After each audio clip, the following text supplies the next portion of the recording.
Sagradang Araw, Bagong Pilipinas. Narito po tayo ngayon sa Quirino Grandstand para sa ika-53rd Nationwide Walk ng Allied Lakad na may temang Alay Lakad, Edukasyon Kaunlaran ng Kabataan. Matagumpay na idinaos ang 53rd Nationwide Alay Lakad ngayong linggo, Nobyembre 23, taong kasalukuyan, sa Quirino Grandstand na dinaluhan ng mga kalahok mula sa iba't ibang panig ng Metro Manila upang suportahan ang edukasyon ng kabataan.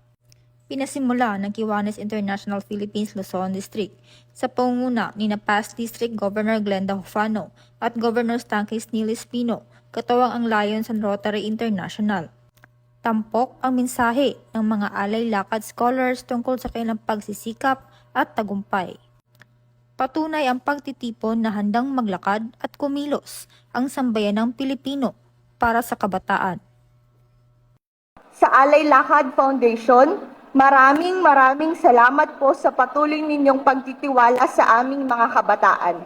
Patuloy ninyong pinatutunayan ang sinabi ni Dr. Jose Rizal na ang kabataan ang pag-asa ng bayan. Kaya mga kapwa ko kabataan, mag-aral na mabuti, magsumikap at sama-sama nating iangat ang ating sarili, ang ating pamilya at higit sa lahat ang ating minamahal na bansa. Sa hinaharap, kapag natutupad na natin ang ating mga pangarap sa buhay, huwag nating kakalimutang lumingon sa ating pinanggalingan. Tumulong sa mga kabataan na kagaya natin at sa mga kababayan natin. Mabuhay po ang Alay Lakad at maraming salamat po sa inyong lahat.